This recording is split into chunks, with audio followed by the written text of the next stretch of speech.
Kebun Binatang Gembira Loka Zoo masih menjadi salah satu lokasi favorit berlibur keluarga. Dan untuk mengetahui situasinya saat ini, langsung saja kita tergabung dengan produser lapangan CNN Indonesia Satrio Adi Wicaksono di Gembira Loka Zoo. Selamat siang, Satrio.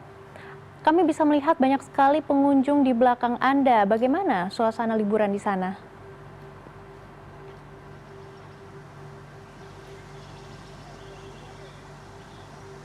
Ini sangat ramai karena cuaca di kota Yogyakarta sejak tadi pagi cukup cerah sehingga memang masyarakat atau wisatawan yang berkunjung ke kota ini sengaja ya untuk mengunjungi lokasi-lokasi outdoor seperti di tempat saya melaporkan saat ini, yaitu di kebun binatang atau Zoo Gembira Loka.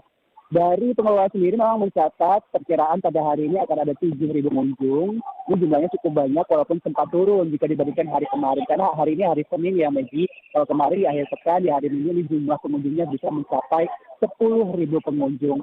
Karena memang hari ini juga hari libur Natal dan Tahun Baru bertepatan dengan hari libur anak-anak sekolah. Jadi banyak sekali anak keluarga yang membawa serta anaknya untuk bisa belajar dan berinteraksi dengan berbagai macam hewan yang ada di Gembira Loka Zoo ini, mulai dari reptil, mamalia, kemudian juga ada burung-burung endemik, dan termasuk juga yang paling favorit atau paling disukai untuk dilihat dan juga diajak berinteraksi adalah binatang yang ada di belakang saya ini, Maggie. Ini adalah kandang gajah. Di sini di belakang saya bisa dilihat bahwa masyarakat di sini antusias, di sini anak-anak untuk melihat salah satu hewan terbesar yang ada di Gembira Loka. Dan di belakang sana, Maggie, mungkin bisa ditunjukkan fotojurnalis dan Wantoro bahwa antrian-antrian yang mengeluar ini sebenarnya adalah antrian untuk memberi makan atau petting dari gajah itu sendiri. Jadi untuk yang datang ke Gembira Loka, selain interaksi bisa berfoto bersama hewan-hewan,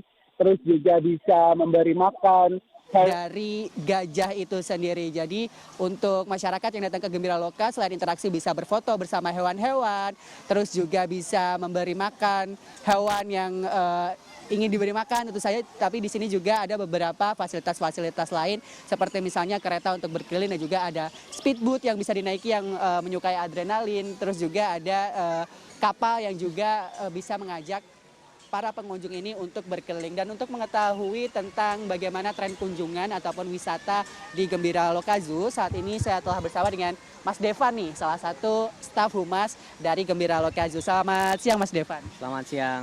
Mas, ini tadi kan aku menceritakan nih salah satu favoritnya adalah si gajah ini. Tapi selain gajah ini, apalagi sih Mas atraksi-atraksi yang paling favorit untuk para pengunjung di sini?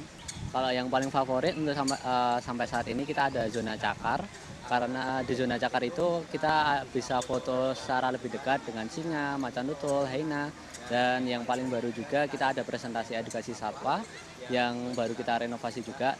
Dan presentasi edukasi satwa kali ini lebih edukatif, informatif, dan tentunya banyak satwa yang baru juga seperti crown crane, terus ada kapibara, terus ada burung pelikan juga. Selain hewan-hewan Mas, fasilitas apa saja sih yang bisa dinikmati di Gembira Loka Zoo ini?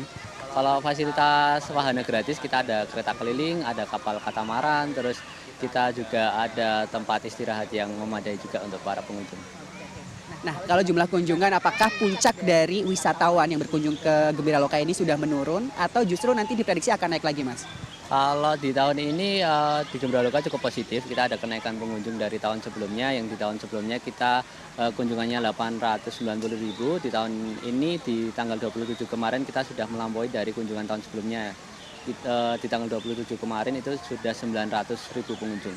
Dan di bulan Desember itu sendiri di tanggal 27 kemarin juga kita tercatat ada 1.200 pengunjung yang berlibur ke Gembira Loka.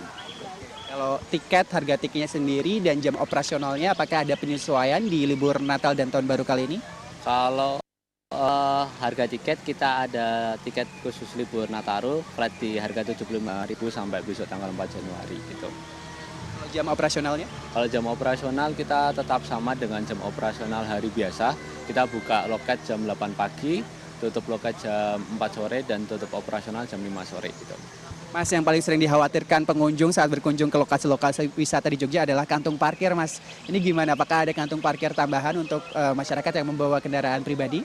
Kalau di Gembira Lokazu sendiri, khusus di Bulataru, kita buka parkir barat juga, yang lebih besar juga dan lebih nyaman.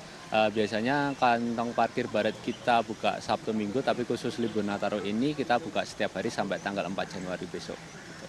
Siap. Terima kasih banyak Mas Devan informasinya. Nah, Maggie, seperti tadi yang disampaikan oleh Mas Devan ya, staf humas dan promosi di Gembira Lokazu, bahwa interaksi dengan hewan ini menjadi salah satu yang favorit. Namun tipsnya untuk Anda mungkin yang membawa serta anak-anak, jangan lupa bahwa cuaca di Yogyakarta ini sering beralih begitu ya. Apabila pagi ini biasanya panas, ini sore biasanya akan turun hujan. Sehingga Anda yang akan berwisata ke tempat outdoor seperti Gembira Lokazu ini disarankan untuk membawa payung atau jas hujan untuk mengantisipasi cuaca yang tidak menentu. Dan tentu saja apabila Anda membawa anak-anak, jangan lupa untuk membawa stroller misalnya atau mungkin alat bantu lainnya, karena area di Gembira Loka ini cukup luas sehingga ketika akan berkeliling gitu ya membawa anak kecil, alangkah lebih baiknya membawa peralatan-peralatan seperti stroller agar anak ini juga tidak mudah lelah saat melihat dan juga mengeksplorasi hewan-hewan, melihat hewan-hewan yang ada di Gembira Lokazu ini, Maggie. Terus mantau keseruan di sana. Terima kasih Satrio atas informasinya dan selamat bertugas kembali.